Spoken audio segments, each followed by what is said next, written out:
this entire week is going to be about cell communications. So it is going to be a little bit of a note-heavy week, but nothing too crazy. Um, all about cell communication. Really fit.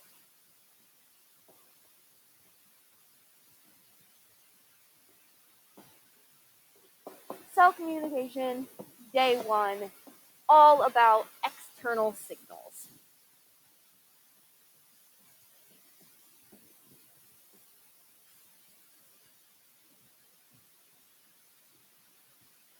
All right. So today is all about external signals, and then Wednesday, Thursday, Friday are all about the process of what happens when a signal is received, how that signal is transformed, and how a cell will respond to that signal. So, cells can send and interpret signals.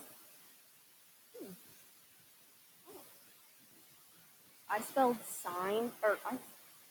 send like that on my notes. That's where my notes. All right. Cells can send and interpret signals from cells and the environment.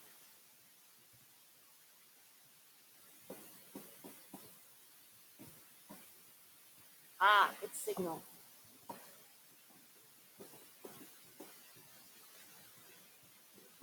Cells can signal and interpret signals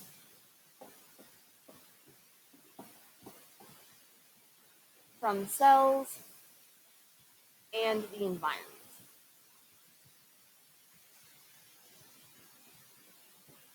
Cells communicate with one another.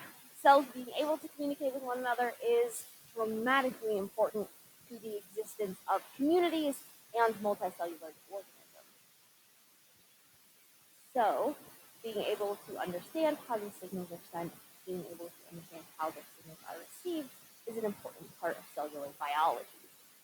And we are going to talk about evolution just for a second, because everything kind of boils down to evolution. So, evolutionary connections.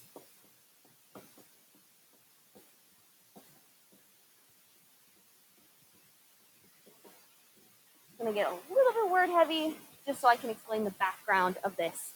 So, example.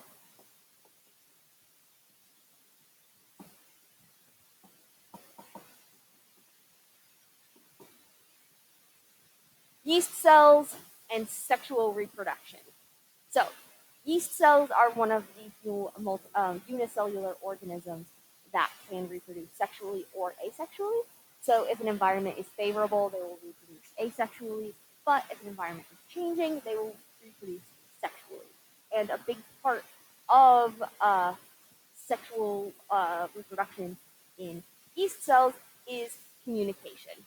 So, unicellular yeasts identify mates by chemical signaling.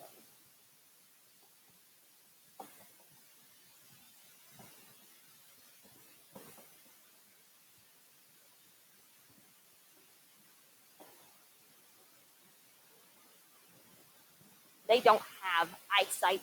They can't present uh, sexual or just the sex of yeast cells, because I don't want to say male and female. There's type alpha and type A. They can't present that visually, so they have to communicate that in another way, and that way is through chemical signals. There are two mating types.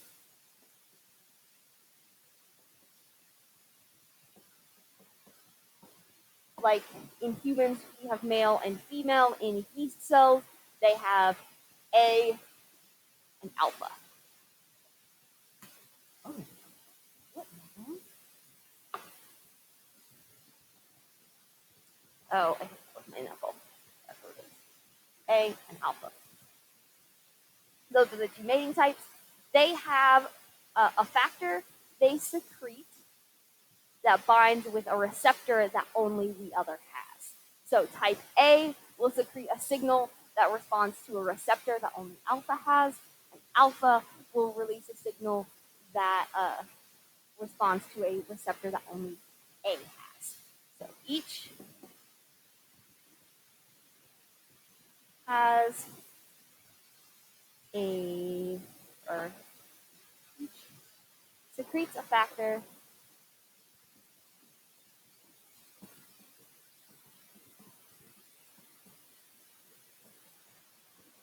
that binds to a receptor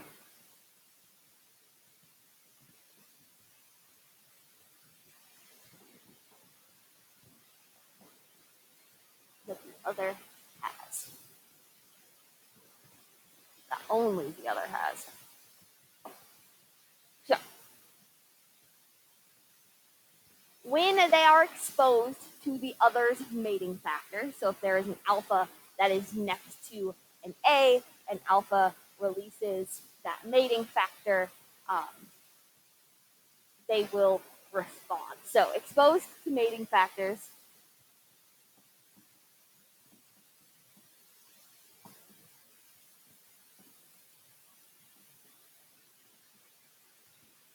okay, that's step one. So they're exposed to mating factors, then they will grow toward one another.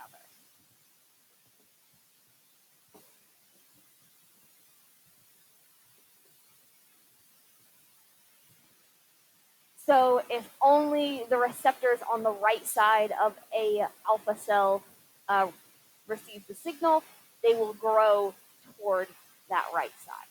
So the receptors will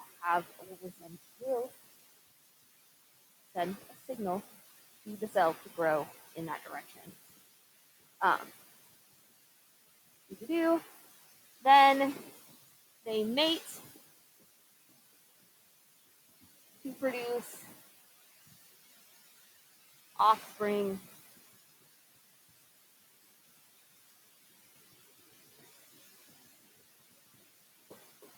with both genes, or a combination of those genes.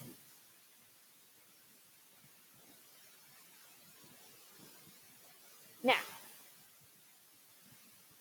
the purpose of these mating factors, the reason mating factors exist is to ensure mating among the same species. So,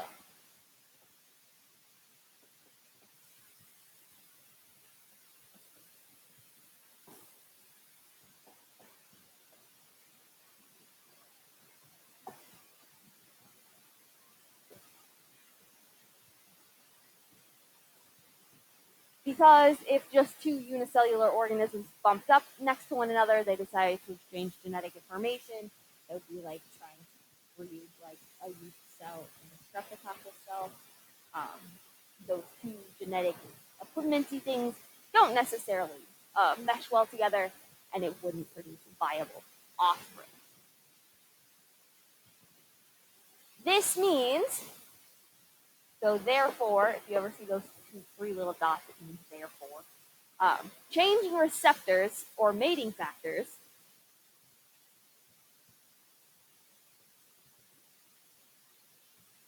change in receptors or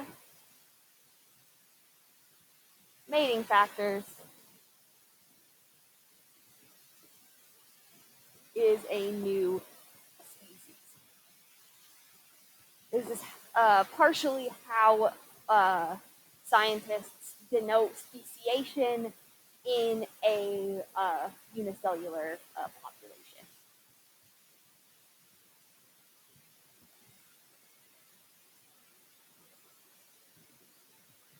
So, how does this mating factor bring about a cellular response? How do we get from a signal or a signaling molecule binding to a receptor? How does that make the cell grow in a specific direction?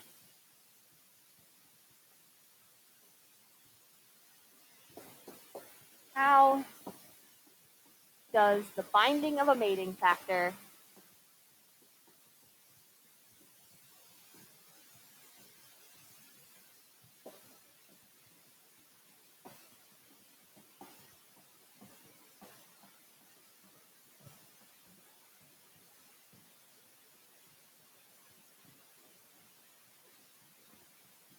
bring about a cellular response.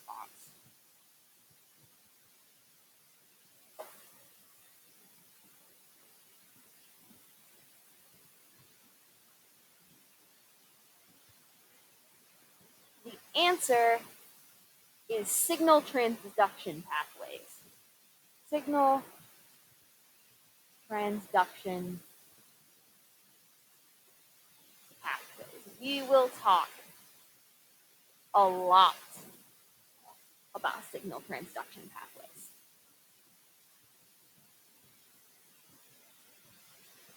So all of this to bring us to signal transduction pathways so we can talk about evolution.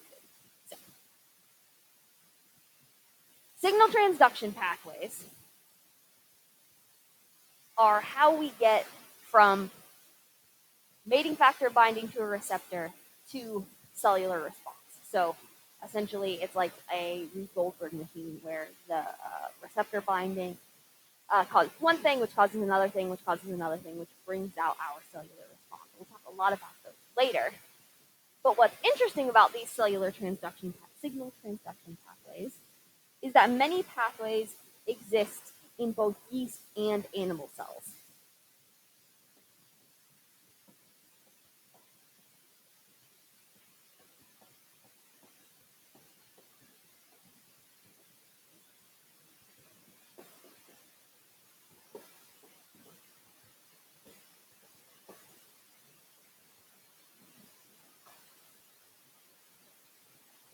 So maybe not a mating factor signal transduction pathway, but maybe a signal that's a response to a change in pH or something along those lines. If signals exist in both yeast and animal cells, these are strikingly similar.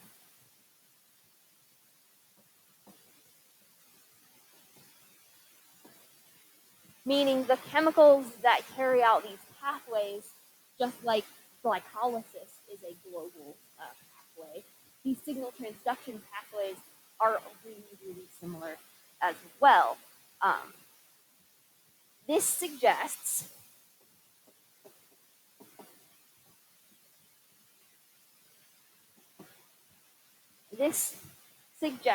that early versions of cell signaling mechanisms evolved hundreds and millions of years ago. So, early versions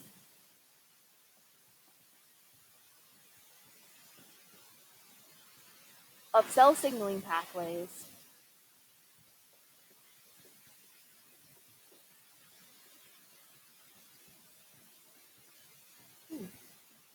evolved millions of years ago.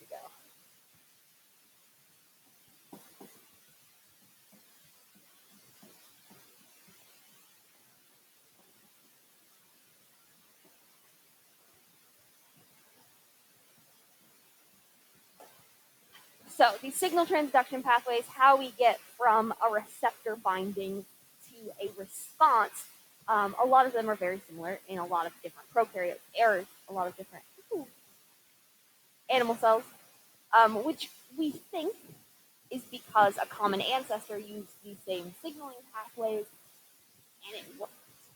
We didn't evolve out of using them. Does anybody have any questions? So,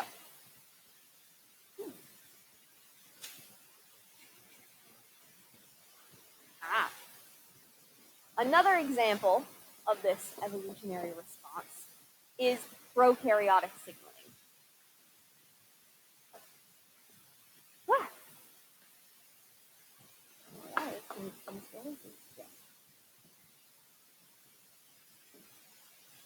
Example 2, prokaryotic signaling.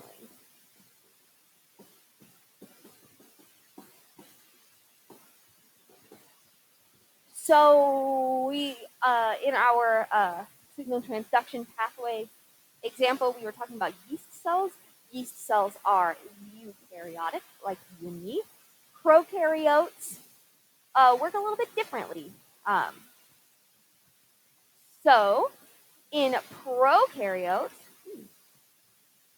They sense concentrations of other molecules secreted by other bacterial cells.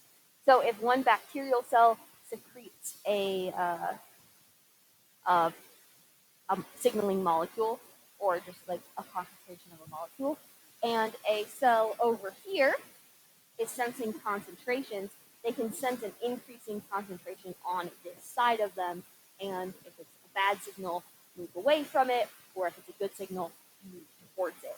This is called quorum sensing. Sensing concentrations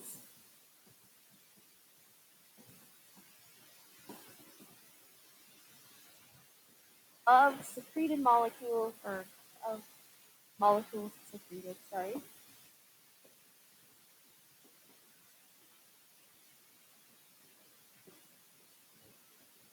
by other bacteria. This is called quorum.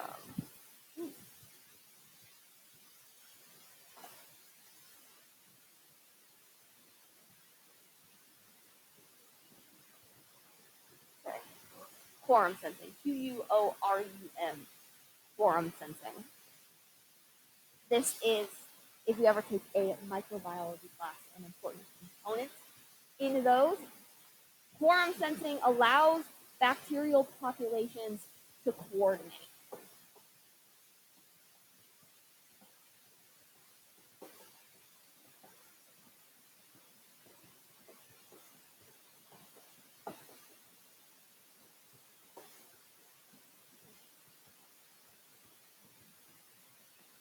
So, if you have a colony of strep bacteria in the back of your throat, you get strep throat, right? And it's a big colony. So there's a lot of bacteria, and you start taking antibiotics. But let's say the bacteria at the top of your throat, one or two of them has a resistance to the antibiotics that you're taking. If that's the case, the the strep at the top of your throat might signal the strep farther down to move upwards for things like herd immunity or conjugation, so they can get those used for that resistance back and forth. Also, if the if we've got a colony of cells on a plate, if we drop acid at the top of it and it kills off some of the cells at the top of it, we can trigger cells all around the other parts of the plate to take out action and defenses that would help resist that. So, those are some examples of how evolution takes place. Bacterial colonies and coordination has been important since bacteria became things, which is why we think that the quorum sensing is a really big important factor. Also, multiple colonies live in the same places a lot of times. The biofilm on your teeth, if you've not brushed for a day or two, you get that film across your teeth. You've experienced that. That is a film of bacteria. There are multiple types of bacteria in there, and they have similar communication methods so they can do this quorum sensing. Um, so, we are going to talk now about local versus long distance signaling.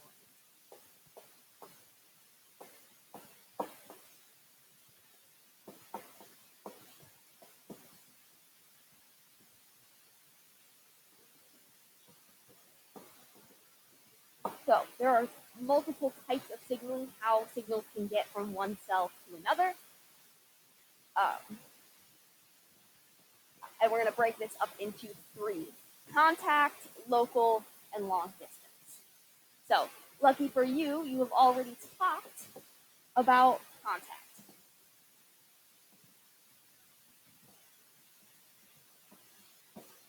contact signals, we're going to break this up into A and B. A is cell junctions. So these local and long distance stuff is usually with eukaryotic cells, not prokaryotic cells. But so cell junctions, these are where we've got direct connections. So we've got signals pass directly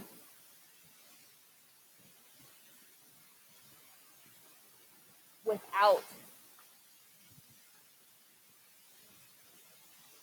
passing through membranes.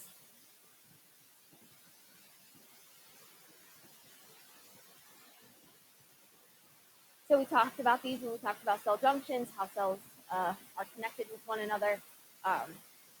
These happen in plant and animal cells. We talked about plasmodesmata, all those fun things. Chart. That's one way cells can send signals direct through contact. Another is cell-to-cell recognition.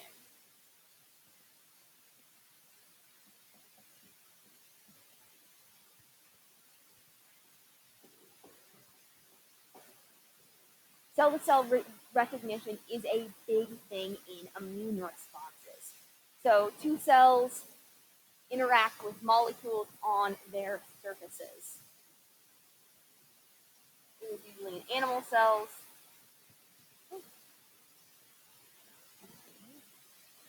Uh-oh.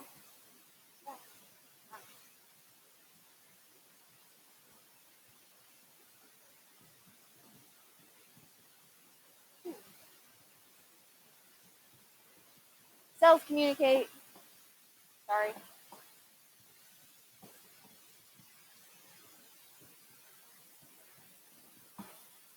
Through interactions between molecules on their surfaces.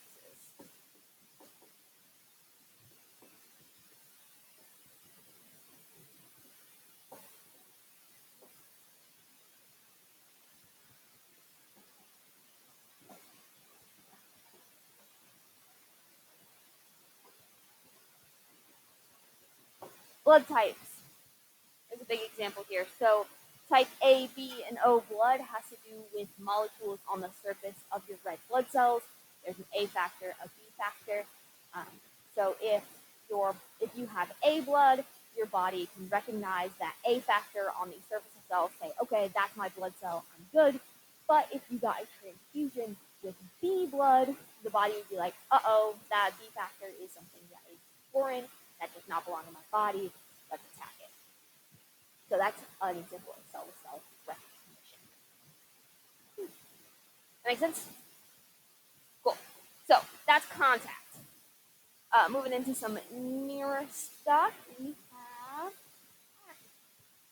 two local signaling.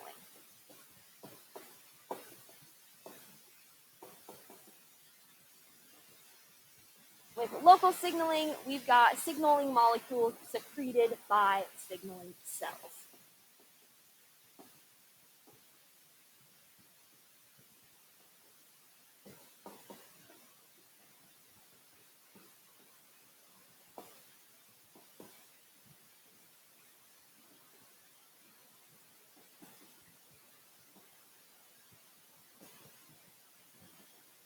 The first example is paracrine signaling.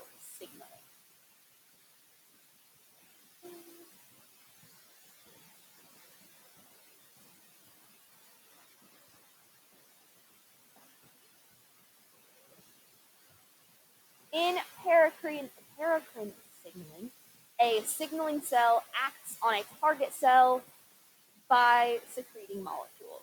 So exactly as the general definition would have it. So signaling cell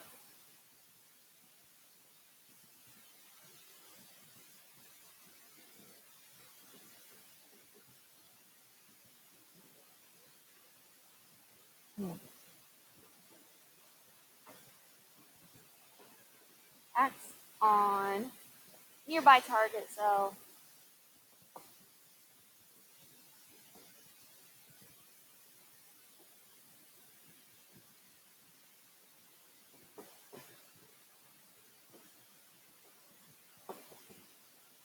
secreting signaling molecules.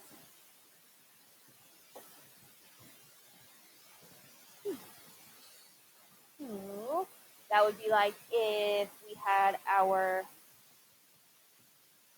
if this is going to be our signaling, this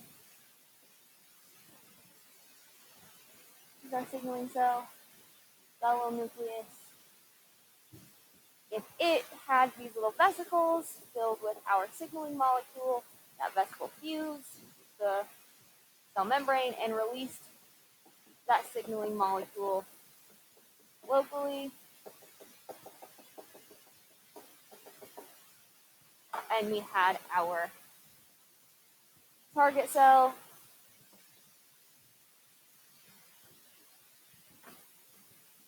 It can sense or have receptors on the cell surface that will respond to those signaling molecules.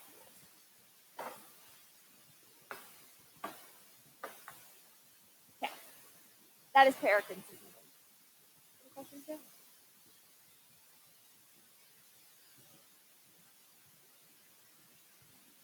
Okay, the next one is a little bit more specific, but really, really similar, and that is synaptic signaling.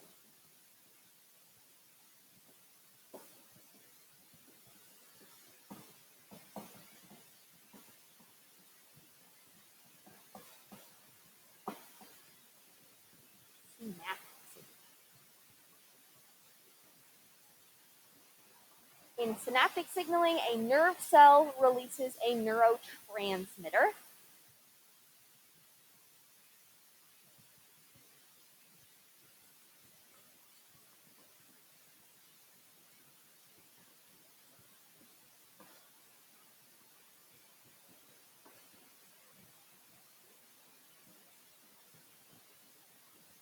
Neurotransmitters are signaling molecules.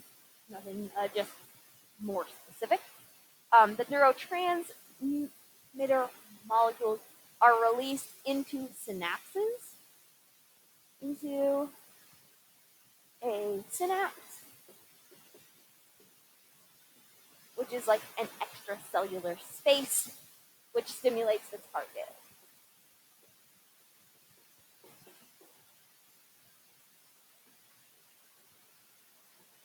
This could be another nerve cell or a muscle cell.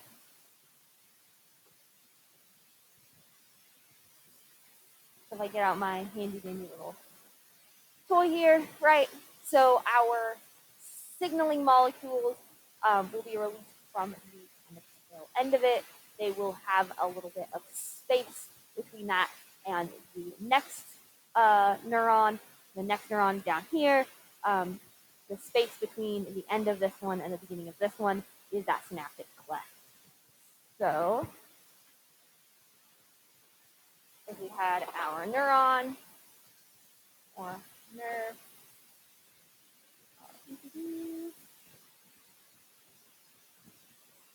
that was weird. Do that. So nerve cell, right? We've got our neurotransmitter.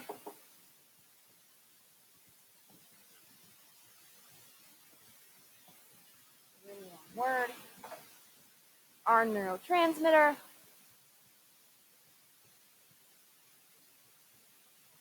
It's released by a muscle cell or another nerve cell. And that neurotransmitter goes from one cell to the other and will trigger a signal.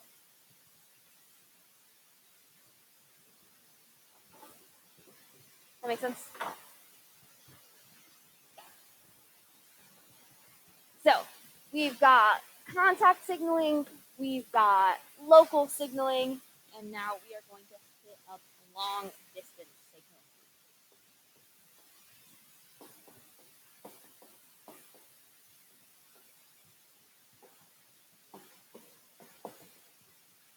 Long distance signaling is really important in very, very large multicellular organisms like us. We have a lot of long distance signaling. And the specific example we are going to give here is endocrine signaling.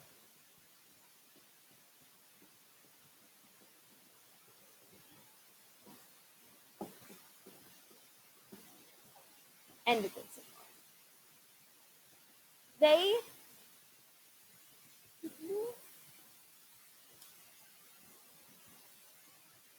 use hormones, and this is in plants and animals. So our endocrine system is the release and reception of hormones in our body. Plants and animals have, or other animals and plants have similar processes. Um, so with endocrine signaling, we have specialized cells that release hormones into the circulatory system. Specialized cells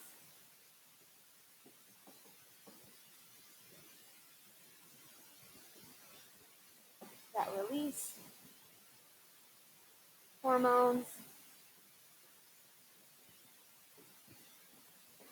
into the circulatory system.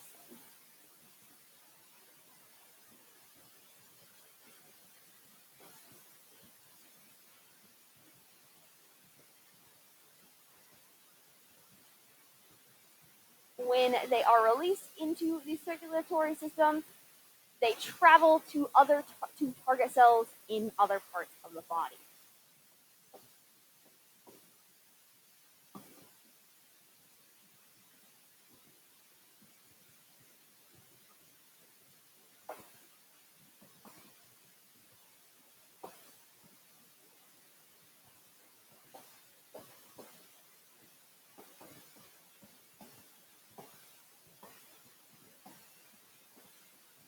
And one of the most obvious examples is puberty, right? So when a human being hits puberty, their gonad cells, so cells in ovaries and testes, are part of the endocrine system.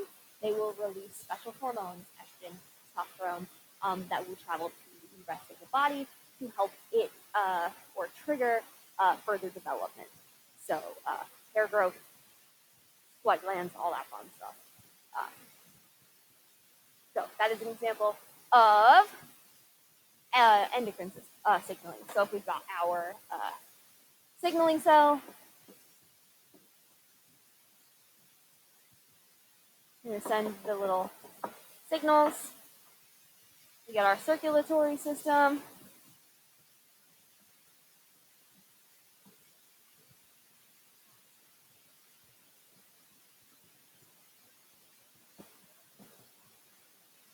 And our signaling molecules enter the circulatory system and get carried to other parts of the body where we have our target cell.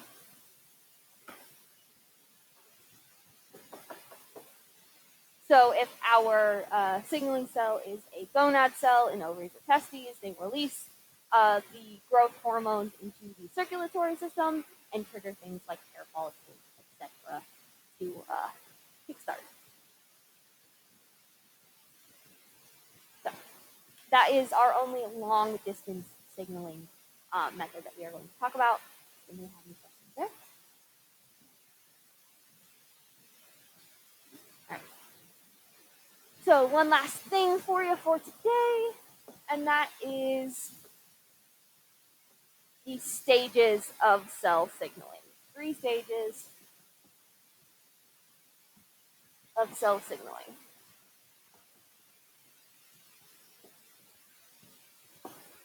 And not coincidentally, also the 3 days that we have left in the week.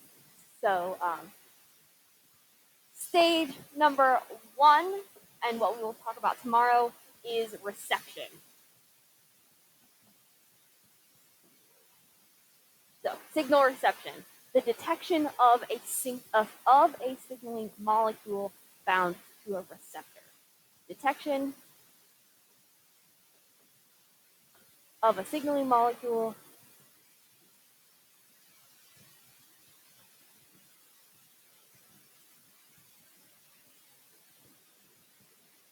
bound to a receptor.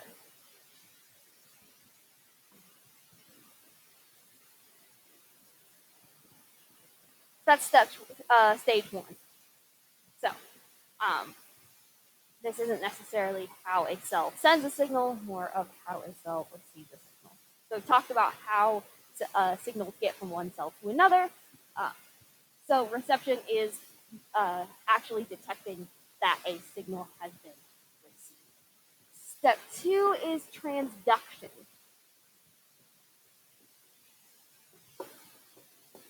We talked briefly about signal transduction pathways. That will be most of this day. These are triggered by reception.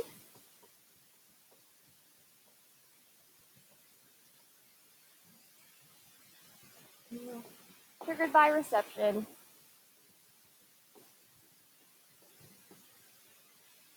And our signal is converted to a form that can bring about a cellular response. So signal is converted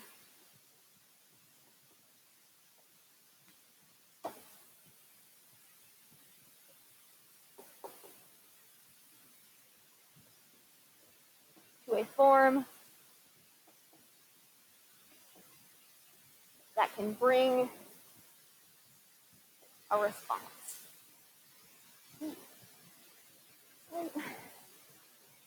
This is often a signal transduction pathway. Gonna run out of space.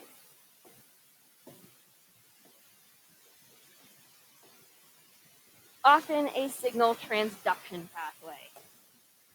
We will talk about a couple different signal transduction pathways, how widespread they are throughout our bodies, throughout cells, all that fun stuff.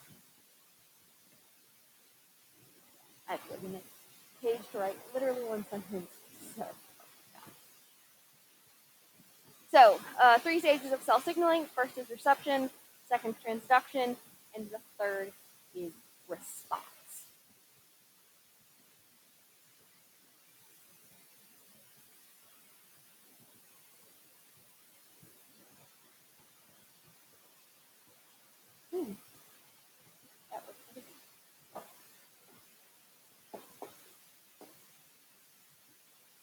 What's the point of receiving a signal if you can't respond to it? So response is triggered by transduction.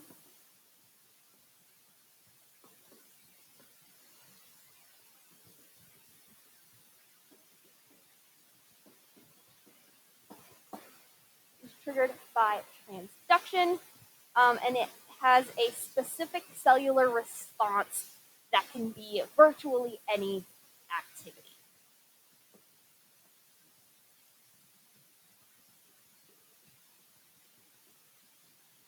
A specific response can be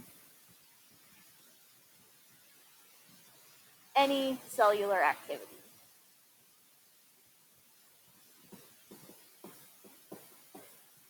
From increasing protein production to decreasing ATP production to an immune response, signals can trigger essentially anything within a cell. So, anyone? That was a lot. All right. There's an exit ticket on Canvas. You only have like 4 minutes left. So if you don't get it done, just try to get it done at some point throughout the day. It should only take 5 to 10 minutes. Nothing too crazy. Yeah.